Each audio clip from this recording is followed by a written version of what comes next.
चर्चा चल रही है कि चित्र का प्रभाव मन पर, आत्मा पर बहुत पड़ता है। चारों तरफ चित्र ही चित्र हैं।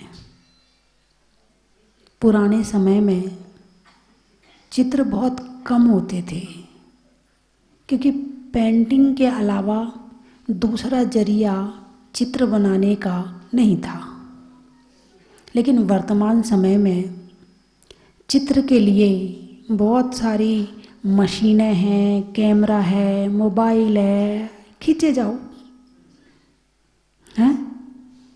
फोटो का ज़माना है अब तो। किसका ज़माना है? फोटो का ज़माना है।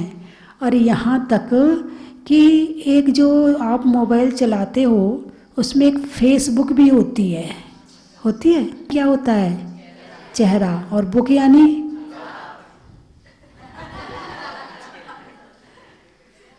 कौन कौन फेसबुक चलाता है? हाथ उठाना जरा। कौन नहीं चलाता वो हाथ उठा ले। अरे काफ़ी लोग ही नहीं चलाते हैं। चलो अच्छी बात है। फेसबुक में केवल चेहरा ही चेहरा तो देख रहे हो, फोटो तो देख रहे हो। अब उस फोटो को डालने के लिए खींचने की टेंशन। अब खींचने के लिए किसके साथ खींचे, कौन सी जगह का खींचे, कौन सी कहाँ का खींचे, दिमाग में वही विकल्प चलता रहता है। मंदिर भी जाते हैं तो दर्शन बाद में होते हैं। एक बार तो एक महिला ने रात में करीब 8:30 बजे खूब दरवाज़ा खटखटाया। बहुत देर तक तो मैंने खोला नहीं। फिर मैंने सोचा शायद बहुत ज़रूरी काम होगा। भाई इतनी देर तक खड़ी है, दरवाज़ा खटखटा रही है तो बहुत ज़रूरी काम होगा। अंदर आई, बोले माता जी आपके साथ मेरी फ़ोटो नहीं खींची थी।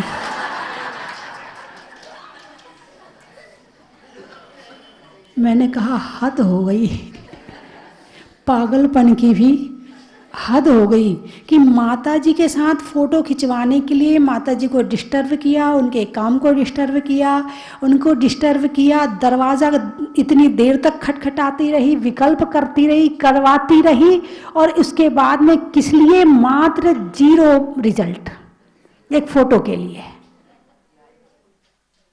कई बार तो एक्सीडेंट हो जाते इसके चक्कर में एक्सीडेंट हो जाते हैं। और इतना ज़माना केवल फ़ोटो का, रियल का ज़माना तो है ही नहीं। इंसान सामने खड़ा, उसकी कोई कीमत नहीं है। कीमत है फ़ोटो की। फेसबुक में जो फेस सामने है, माँ का फेस सामने है, उसकी कोई कीमत नहीं है। बेटा बैठ के फेसबुक चला रहा है, माँ कह रही बेटा खाना खा ले, उसका फेस नहीं देख रहा है, फेस देख रहा है। इंसान की कीमत खत्म हो गई। अब तो केवल फेस मोबाइल में ही देखे जाते हैं। अब किसी को जरूरत हो अपने बातचीत करने की किसी चीज़ की तो वो चेहरा मोबाइल में डाल दो, वो अपने आप ही बात कर लेगा। अब फोटो के अलावा तो कोई और काम रह ही नहीं गया। बच्चों को तो ये बीमारी इतनी ज़्यादा लग गई है, खा रहे हैं तो फोटो हैं। और अब तो वो अपने आप खींचने वाला और आ गया। पहले कम से कम ये था भाई जब सामने वाला खींचता था तभी खींचती थी फोटो। पहले के समय में तो भाई पेंटर होता था, तो राजा सामने बैठ जाता था, पेंटिंग बना देता था। फिर कैमरा आया तो सामने वाले को खड़ा किया, फोटो खींच ली। अब तो दूसरे की ज़रूरत ही नहीं है। अपने खाओ पियो, बाल फैलाओ, कपड़े पहनो, उतारो, सबकी फ़ोटो खींचती हैं। अब तो फोटो मोबाइल में डाली जाती हैं और देखने वाले उसको देखते रहते हैं। डालने वाला भी पागल, देखने वाला उससे बड़ा पागल।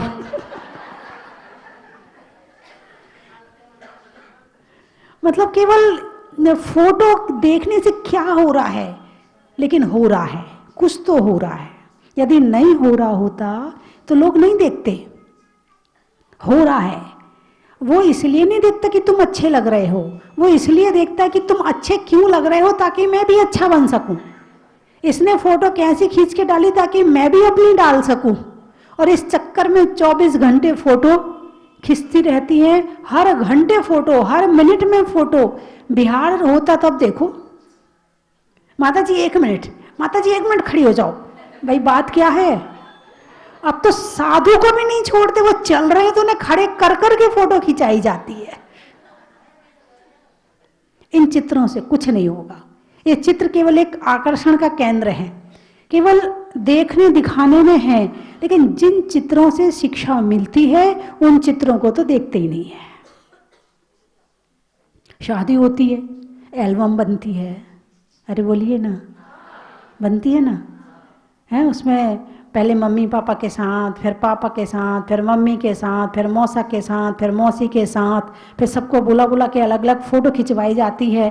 उनमें एक आध ऐसा होता जो सबके साथ खड़ा हो जाता है, और फिर जब एल्बम देखी जाती है, अरे इसने तो मेरी सारी फोटो खराब कर दी, जहां देखो इसी की शक्ल दिख रही है? कुछ लोगों को शौक होता है कोई ना भी बुलाए,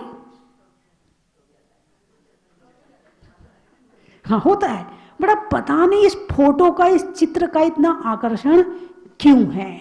जिस चीज से प्रेम होता है उस चीज के प्रति आकर्षण होता है। शरीर से प्रेम है तो शरीर की फोटो से प्रेम है, और शरीर से प्रेम ना हो तो शरीर की फोटो से भी प्रेम नहीं हो सकता है। शरीर से प्रेम क्यों है? क्योंकि आत्मा से प्रेम नहीं है। आप फोटो खिंचाते, भाई जैसे कोई फोटो खींचने वाला, 1 मिनट रुक, थोड़ा पल्लू ठीक करोगे, थोड़ा मुस्कुराहट लाओगे चेहरे पे, थोड़ी क्रीम वगैरह लगा के आओगे, भाई फोटो खींच रही है, अच्छे कपड़े, और जिस दिन अच्छे कपड़े पहनो उस दिन तो फोटो खिंचाने का मजा ही कुछ और होता है। आज तो सब मेरी फोटो देखते रह जाएंगे, आज तो मेरी गजब की फोटो आई है। बोलिए ऐसा होता कि नहीं होता है? अब ये बताओ मुझे, फोटो किसकी आई? शरीर में तो शक्ल अकेली दिख रही तुम्हारी, और तो कुछ दिख ही नहीं रहा है।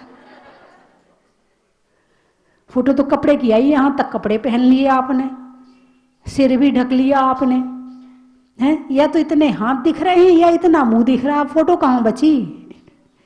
आपने कपड़े को ही अपना मान लिया, अब वो कपड़ा ही अपना मान लिया, हम उसमें ही खुश हैं।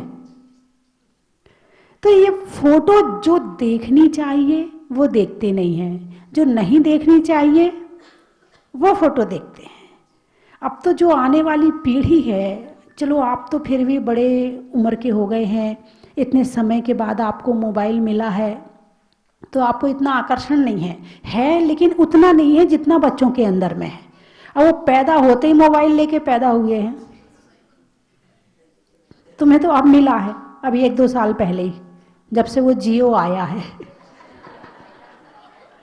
अब तो अम्मा जी भी फेसबुक चलाती हैं, अम्मा जी भी यूट्यूब चलाती हैं। हाँ, फर्क इतना है कि अम्मा जी भजन चलाती हैं, अच्छी बात है, उनका तो कम से कम यदि भजन देखती हैं, भजन सुनती हैं, प्रवचन सुनती हैं, तो उनके लिए तो वो मोबाइल अमृत हो गया। क्या हो गया?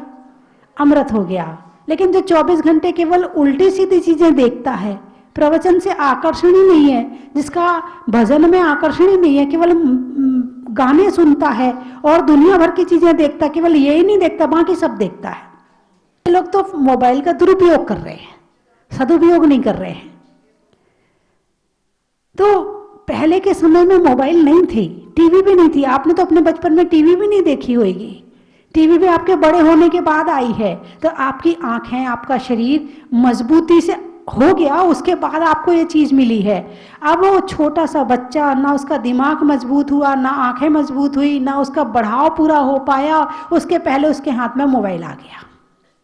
अब बच्चे से कहो बेटा खाना खा ले, वो भागता इधर उधर, फिर मम्मी पकड़ती है उसको जोर से, मोबाइल दिखाती है और फिर खिलाती जाती है। बच्चे को पता ही नहीं वो क्या खा रहा है, दिमाग तो उसका वहां है और पेट में भोजन जा रहा है। अब उसके अंदर चित्र जा रहे हैं या भोजन जा रहा है? जबकि कहा है कि भोजन के समय कोई और काम नहीं करना चाहिए, भोजन के समय कुछ और टेंशन आदि भी नहीं करनी चाहिए, भोजन प्रशस्त होकर करना चाहिए, शांत परिणामों से करना चाहिए, अच्छे भावों से करना चाहिए, तो उसका रस अच्छा बनता है। लेकिन अब वो मोबाइल देख के भोजन कर रहा है, अब उसका रस क्या बनेगा? इस चित्रों का आकर्षण इतना है कि बच्चे को सामने वाला पसंद नहीं है, मोबाइल ज्यादा पसंद है। और यहां तक कि भोजन का स्वाद भी गया। क्या गया? भोजन का स्वाद भी गया। और चित्र यदि बोलते हुए मिल जाएं तो फिर क्या कहना? करेला और नीम चढ़ा। चित्रों के फोटो के प्रति तो वैसे ही आकर्षण है, और वो बोलती हुई मिल जाए यानी वीडियो मिल जाए तो फिर तो करेला और नीम चढ़ा। उसको देखने में तो ऐसे मस्त हो जाते हैं, पूछो मत। अभी हम आपसे कहेंगे कि 1 घंटा स्वाध्याय किया करो, या 1 घंटा आप एक काम करो, माला फेरो बैठ के। तो 1 घंटा की माला में आप 10 बार घड़ी देखोगे, उसके बीच में सो भी जाओगे। और मोबाइल यदि एक हाथ में लिया है तो 1 घंटा कहाँ निकल जाता है। इतना आकर्षण है।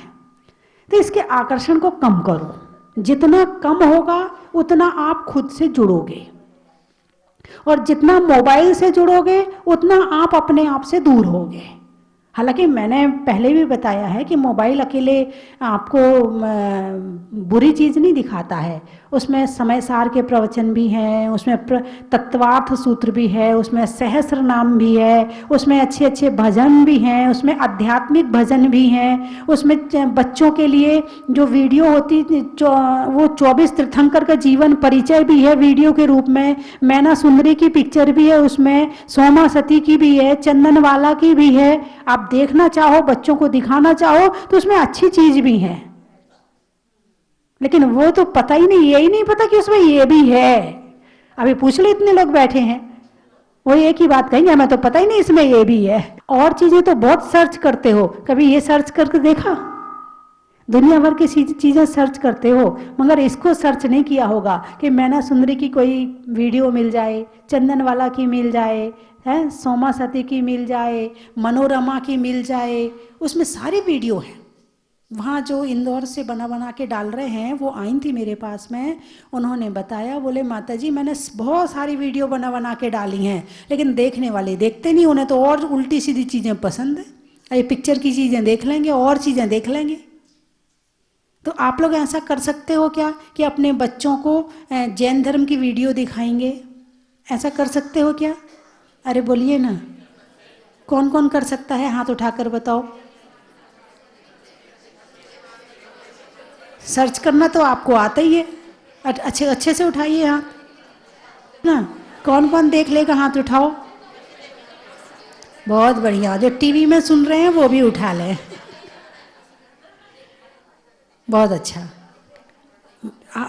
जैसे मैं हूँ, अभी प्रवचन सुन रहे ना आप, अब ये प्रवचन आपने अभी सुन लिया, लेकिन क्या ये प्रवचन आगे सुनना चाहोगे? तो कहाँ मिलेगा?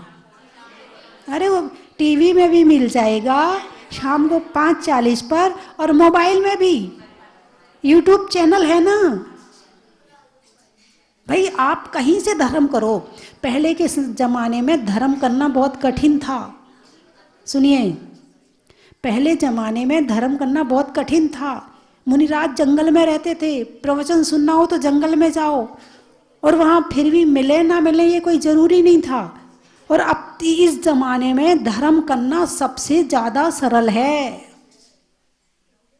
बस तुम्हारे हाथ में मोबाइल है ना, जहाँ बैठे वहीं शुरू हो जाओ धर्म करना, वहीं भजन सुन लो, वहीं प्रवचन सुन लो।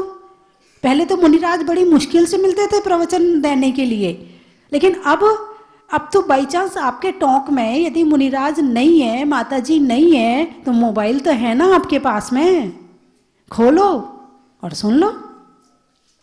है ना सरल? भजन सुनना है, पहले के समय में भजन सुनना हो तो पहले टेप रिकॉर्ड लाओ, कैसेट लाओ, फिर उसको लगाओ, फिर सुन पाते थे। अब तो आप गाड़ी भी चला रहे तो भजन सुन सकते हो, आप भोजन भी बना रहे तो भजन सुन सकते हो, आप तो कहीं भी सुन सकते हो। अब तो इतना सरल हो गया कि भोजन बनाते बनाते धर्म कर लो, झाड़ू लगाते लगाते धर्म कर लो, है रात को सो रहे हैं तो प्रवचन सुनते सुनते सो जाओ, तो दिमाग में भी वही प्रवचन चलते रहेंगे, तो रात में सोते सोते भी धर्म हो जाएगा।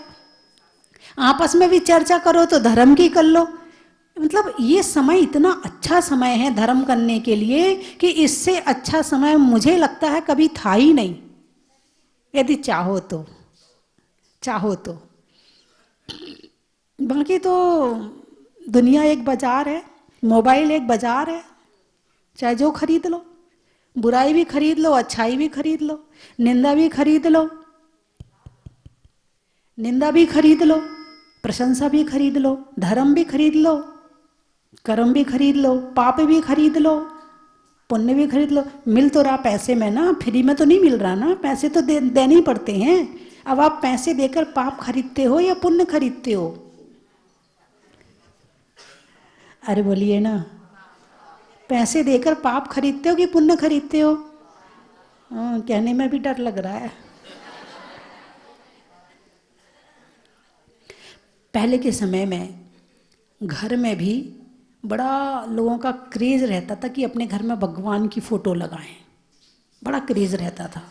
और अब तो भगवान की फ़ोटो और माता जी महाराज जी की फ़ोटो एक कमरा में छोटा सा कमरा बना देते हैं, उसमें सारी फ़ोटो रख देते हैं। तो फिर वो जो घर का सबसे सामने वाला कमरा होता है वहाँ क्या लगाते हैं? कहीं घोड़ा की लगाते हैं, कहीं हाथी की लगाते हैं, कहीं बंदर की लगाते हैं। और कोई राजनीति का प्रेमी हुआ तो राजनीति नेताओं की लग जाएगी, कोई क्रिकेटर का प्रेमी हुआ, क्रिकेट का प्रेमी हुआ तो क्रिकेटर की लग जाएगी, कोई फिल्म में अभिनेता का प्रेमी हुआ तो उसकी फ़ोटो लग जाएगी। अब घरों में आप जाओ, पहले कमरे में यदि धर्म की फ़ोटो मिल जाए तो देखना, आपका कमरा इस बात को बता देता है कि आपके विचार क्या हैं, आपका भाव क्या है, आपका स्वभाव क्या है।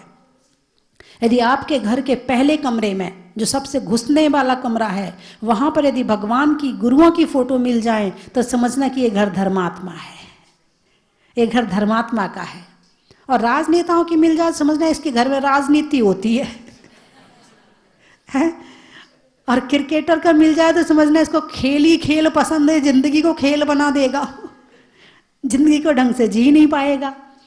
तो अपने घर के जो बाहर वाला कमरा है, चाहे सारे कमरे हों, उसमें भगवान की, गुरुओं की फ़ोटो लगाओ। आपका छोटा सा बच्चा है, वो कहाँ खेलता है? वहीं रहता है। जितने बार देखेगा उतने बार जय जय जय जय जय जय करेगा कि नहीं करेगा? और जब वो करेगा तो उसके संस्कार उसके अंदर आए कि नहीं आए? बड़े होकर वो मंदिर जाए ना जाए, लेकिन अभी तो कम से कम तुम उसके अंदर संस्कार डाल दो। अब तुमने सारी फ़ोटो उठा के तो एक कोने में डाल दी। अब वो छोटे से बच्चे को फ़ोटो देखने नहीं मिलती है, अब नहीं मिलती तो वो ये उसके अंदर कैसे जाएंगे संस्कार? उसके अंदर भगवान कैसे प्रवेश करेंगे? कैसे उसके अंदर धर्म आएगा? धर्म ऐसा नहीं कि केवल मंदिर में आकर ही होता है। धर्म की शुरुआत घर से हो जाती है, धर्म की शुरुआत दुकान से हो जाती है। जिसके घर और दुकान में धर्म है उसका मंदिर में धर्म है, और जिसका घर दुकान में धर्म नहीं है उसका मंदिर में भी मन लगने वाला नहीं है। तो इसलिए अपने घर में इस तरह की फ़ोटो आदि जरूर लगाएं। अभी एक महुआ में एक अतिशय हुआ है, तो काफ़ी 5-6 साल पहले की बात है कि अक्सर मैं भगवान मुनि सुब्रत नाथ की फ़ोटो सबको बांटती हूँ। जहाँ जो अभिषेक करता है, शांति धारा करता है, कुछ भी करता है, तो मैं फ़ोटो ज़रूर देती हूँ कि कम से कम तुम फ़ोटो लेकर जाओ और वहाँ कम से कम स्मरण तो आएंगे भगवान हैं। तो मैंने उन्हें फ़ोटो दी तो वो उन्होंने अपने घर में ले जाके रख ली। फिर वो दूसरे कमरे में बैठी थी, अचानक लाइट चली गई, एकदम अंधेरा हो गया। तो एकदम कुछ अलग सी बड़ी सुंदर सी रोशनी उसको दिखाई दी कि अगले कमरे में रोशनी हो रही। जब लाइट चली गई, उस कमरे में लाइट है नहीं, तो ये रोशनी आ कहाँ से रही है? तो उसने जो है उस कमरे में जाकर देखी तो फोटो में से रोशनी निकल रही थी। कम से कम पवित्र चित्र होते हैं तो उसकी किरणें भी पवित्र निकलती हैं। एक हरिद्वार में जेसी जैन का परिवार है, तो उनके यहाँ पर एक जापान से एनर्जी टेस्ट करने वाला आया कि कहाँ कहाँ कितनी कौन कौन सी चीज़ों में एनर्जी है। तो वो मशीन लेकर आया था, तो सब में मशीन लगा लगा के देख रहा था। वहीं एक शांति सागर महाराज जी का चित्र भी टंगा हुआ था। तो जब उसने वो मशीन उस फोटो में लगाई, बोले ये तो बड़ी गजब की ऊर्जा दे रही है, फोटो, जबकि आचार्य अभी है नहीं है, उनकी फोटो है, उसमें से ऊर्जा निकल रही है। यानी जिनकी वर्गणाएं जैसी होती हैं फोटो में से वही वर्गणाएं निकलती हैं। इसीलिए भगवान की फोटो आदि, कुछ लोग कहते हैं अरे पंच कल्याणक नहीं हुए, लेकिन चित्र देखकर भाव तो बनते हैं ना। हम कह रहे हैं आप उसकी पूजा मत करो, लेकिन भाव तो बनी जाते हैं ना। आपके मोबाइल में भी फोटो रहती है, कई बार आपने खोला, बाजू में आप सफ़र कर रहे हैं और आपने खोला तो उसमें पता चला मुनीश्वरनाथ भगवान की फोटो, बाजू वाला जैन था। अरे आप जहाजपुर गए हो क्या, शुरू हो जाओगे। इसी तरह से जो ट्वीन लगाई जाती है मोबाइल में, उसको भी आपको धर्म की लगाना चाहिए। उससे क्या होगा, कहीं भी बजेगी तो आसपास का वातावरण में पता चल जाएगा तुम कौन हो, और जो भी तुम्हारे परमाणु वाला होगा वो खिंच के तुम्हारे पास आ जाएगा। अब ट्रेन चलने वाली है और आप उतर नहीं पाए तो वो फटाफट कहेगा भाई साहब मैं सामान पकड़ा रहा हूँ, आप उतरो नीचे।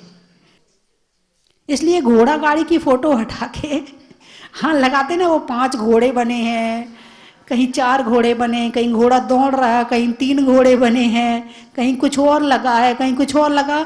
इनकी कुछ नहीं होगा घोड़े हाथी से, यदि होगा तो भगवान के चित्र से होगा। कम से कम आप मंदिर में चित्र नहीं देख सकते हो, आपका बच्चा दिन भर मंदिर में नहीं आ सकता है, तो कम से कम घर को ही मंदिर बना लो। जिस हर कमरे में आपने भगवान की फोटो लगा ली ना, अब वो क्या बन गया, अरे जोर से बोलिए ना, मंदिर बन गया। जब भी नजर जाएगी तो भगवान याद आएंगे, जब भी नजर जाएगी तो कहीं ना कहीं उससे संबंधित चर्चा भी होगी। तो इसीलिए भगवान का चित्र घर में जरूर लगाना चाहिए। और तो भगवान मुनि सुब्रत नाथ का तो टीवी में देख के अतिशय हुआ, एक नहीं 50। एक शहर का नाम तो मुझे याद नहीं है, मंदसौर तरफ की रतलाम की कोई बहन जी थी, वो आई तो उनकी इतनी तबीयत खराब हो गई, इतनी तबीयत खराब हो गई कि उनसे चला भी नहीं जा रहा। रात का समय है, उनसे चला भी नहीं जा रहा है। अब रात को डॉक्टर के यहाँ कहाँ ले जाएं भाई, सुबह ले जाएंगे। तो अब उनको उठा उठा के 1 नंबर 2 नंबर ले जा रहे हैं, पकड़ पकड़ के उठा उठा के ले जा रहे हैं। अब सुबह हुई तो वो लोग अभिषेक जो है रोज देखते थे भगवान का, अपने मुनीश्वरनाथ भगवान का अभिषेक उनके घर में रोज मतलब नियम से देखा जाता था। तो सुबह का समय हुआ, अभिषेक देखने के लिए अम्मा जी को करीब थोड़ी सी 4-5 फीट की दूरी पर उन्हें बिठा दिया गया कुर्सी में कि भाई आप अभिषेक देख लो, फिर आप चाय वगैरह ले लेना। तो अचानक अभिषेक जब आया, उसमें टीवी में आया, शुरू हुआ तो चरण दिखाए भगवान के, तो अम्मा जी को अंदर से ऐसा लगा कि मैं चरण छू लूँ भगवान के, और एकदम से उठ के और चल के वो चली गई और चरण छू लिए भगवान के। अब घर वाले देखते रह गए कि ये रात को तो चल नहीं पा रही थी और सुबह उन्होंने चरण छू लिए। ऐसे ही एक देवरी, एमपी में देवरी है, वहाँ का अतिशय है कि एक अम्मा जी 72 साल की थी, वो कोमा में चली गई। डॉक्टर के पास ले गए तो डॉक्टर ने कहा भाई देखो आई एम सॉरी, 72-75 साल की उम्र है, अब इनका कुछ भी नहीं हो सकता है, तो फिर क्या करें, आप इनको ले जाओ और इंतज़ार करो। किस बात का? अब वो ले आई। अब जब सारे दरवाजे बंद हो जाते हैं ना, तब जहाजपुर वाले भगवान याद आते हैं। अब उनके घर की बेटियों ने, बहुओं ने क्या किया कि अब जैसे सुबह जब अभिषेक आता था तो उनके घर के परिवार की एक महिला जैसे चरण दिखाए जाते थे तो हाथ गीले कर लेती थी वो, और हाथ गीले करके जैसे टीवी में चरण दिखाए, उन्होंने चरण छुए भगवान के और वो ले जाके अम्मा जी को लगा दिए। अम्मा जी 3 दिन में होश में आ गई, डॉक्टर भी नहीं कर पाए। अब मैंने तो लिखे नहीं है सारे अतिशय, नहीं तो इतने अतिशय हुए हैं भगवान के। घर में तो भगवान की फोटो होना ही होना चाहिए, जब भी कोई हो भगवान से बातचीत करो आप तो। और जब टीवी में देख के अतिशय हो सकता है, टीवी के चरण असर कर सकते हैं, तो आपके घर की फोटो क्यों नहीं असर कर सकती है? आप भाव पवित्र बनाओ तो सही। तो बंधुओं, तो भगवान के अतिशय मैंने भी 1-2 बताए, इसी तरह से बहुत सारे, मतलब कहीं एक अतिशय होता तो उसे लिख के छपवाया जाता है। अब मैं भी लिखूंगी, सारे समय मिले मुझे, कितने अतिशय हुए, बहुत सारे हुए, बहुत सारे तो भूल भी गए होंगे, 8 साल हो गए, रोज ही कोई ना कोई आके बता जाता था। तो बंधुओं, बात चल रही है चित्र की, कि चित्र हमारे चारित्र पर प्रभाव डालते हैं, हमारे शरीर पर, हमारे मन पर, हमारे भावों पर, हमारे विचारों पर गहराई से प्रभाव चित्र का पड़ता है। तो अच्छे चित्र संजो करके रखना चाहिए और अच्छे चित्रों के माध्यम से अपने मन के भावों को सुधारना चाहिए। तो इसीलिए मैंने ये सारी चित्र की बात बताई। और समूह शरण में जो चित्र होते हैं, जो भगवान के मंदिर में चित्र होते हैं, उन्हें भी उनके सामने खड़े होकर उन्हें ध्यान से देखना चाहिए और ध्यान से देख करके उनके प्रति भाव बनाना चाहिए कि ये चित्र क्या कह रहे हैं, उन्हें पढ़ना चाहिए। नहीं, ओहो, यदि आपके पतिदेव आपसे लगातार आधा घंटा बोलते रहें, आप क्या कहोगी? अरे बोलिए ना, चुप हो जाओ, बहुत भाषण सुन लिए तुम्हारे। और मैं आधा घंटा से बोल रही हूँ, आप करें माता जी और बोलो, ये क्या बात हुई भाई? बोलने की क्रिया तो एक ही चल रही है ना, लेकिन विषय अलग है। यदि अच्छा विषय बोला जाए तो सामने वाला और सुनना चाहेगा, और यदि विषय में कोई क्वालिटी ना हो, तो यदि सामने वाला तुम्हें चुप कर रहा है तो सामने वाले की गलती नहीं है, तुम्हारे बोलने में क्वालिटी नहीं है। इसलिए इतना ज्ञान प्राप्त करो, स्वाध्याय करो, स्वाध्याय से ज्ञान होगा, ज्ञान से बोलने में, विचारों में, सोचने में क्वालिटी आएगी। अपनी क्वालिटी बढ़ानी है तो ज्ञान से आएगी, और ज्ञान आएगा स्वाध्याय से। ठीक है, फिर मेरे प्रवचन सुनने की जरूरत नहीं पड़ेगी, फिर आप ही प्रवचन करने लगोगी। नहीं, सही बात है ना? तो चलिए बात को समाप्त करें। आएंगे ना शाम को? नहीं सुनना क्या आपको? कहाँ सुनोगे? नसिया में? नहीं, नसिया तो 1 किलोमीटर दूर है ना, वहाँ कैसे आ पाओगे? नहीं आ पाओगे। दूर की रिश्तेदारी कौन निभाता है? कौन कौन आएगा? अच्छा हाथ उठाओ। नसिया में कौन कौन आ सकता है? उठाइए उठाइए, पुरुषों में भी उठाइए हाथ। देख तो लूँ, रिश्तेदारी निभाना, ये साधु और श्रावक की रिश्तेदारी है। उठाइए हाथ। कुछ लोगों ने अभी भी नहीं उठाया है। कहीं बाहर जाना है क्या शादी में? जो कुर्सी पर बैठे हैं, चेयर पर बैठे चेयरमैन, और जमीन पर बैठे जमींदार,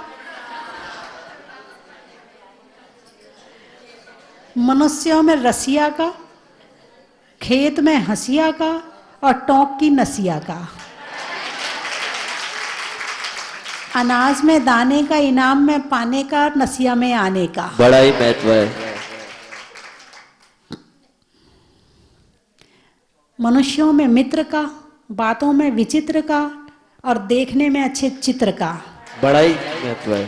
अनाज में दाने का, इनाम में पाने का, और भगवान की फोटो अपने घर में लगाने का। बड़ा ही महत्व है। धान का, शादी में पान का, दोपहर में होने वाले नेमिनाथ विधान का। बड़ा ही महत्व है। जिनवाणी, अच्छा कौन सी वाली जिनवाणी?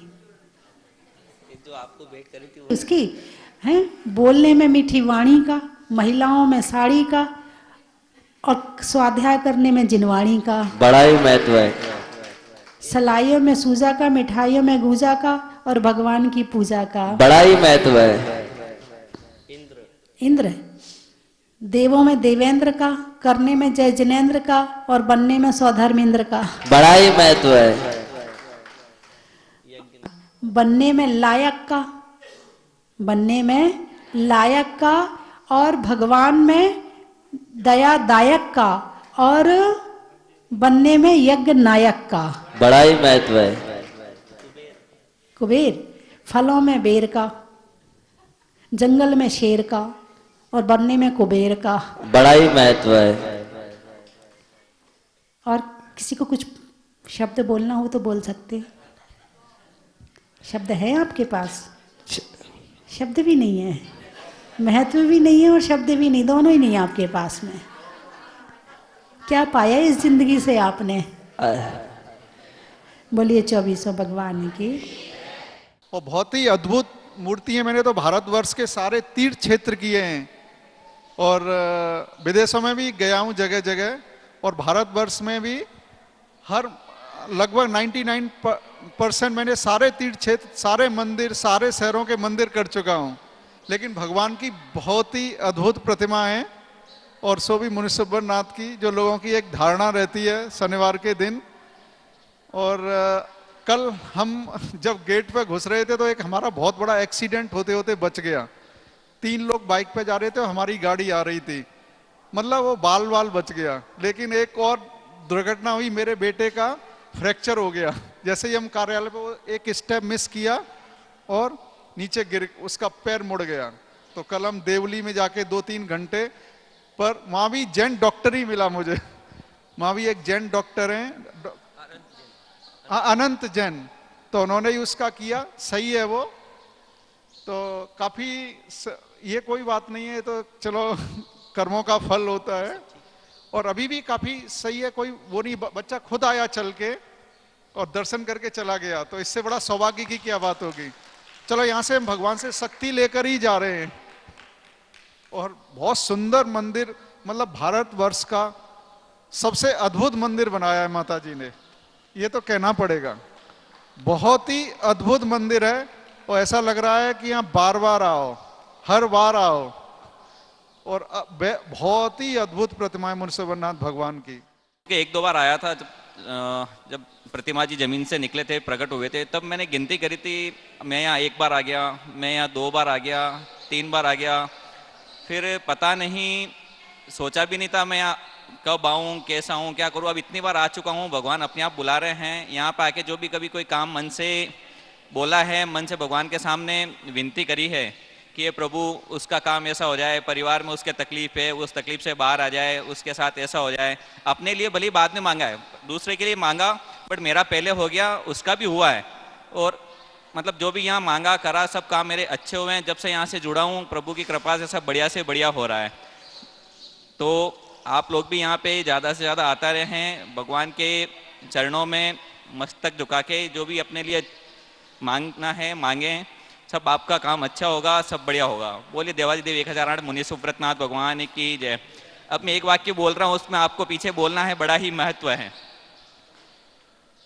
जीवन जीने में मनुष्य जीवन का, जीवन जीने में मनुष्य जीवन का, शरीर पर आभूषण का और आरिकाओं में स्वस्ति भूषण का बड़ा ही महत्व है, बड़ा ही महत्व। बोलिए परम पूज्य 1008 मुनि सुब्रतनाथ भगवान की जय।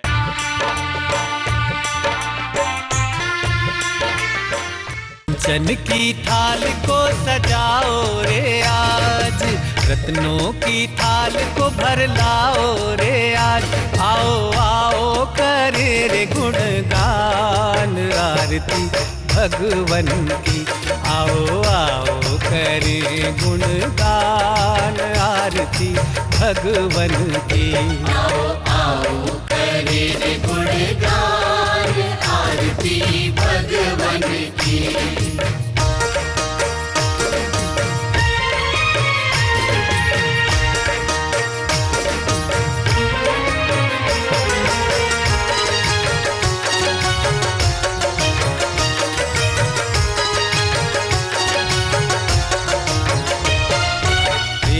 सुमित्र के राज दुलारे, माँ पद्मा जी के नैनों के तारे।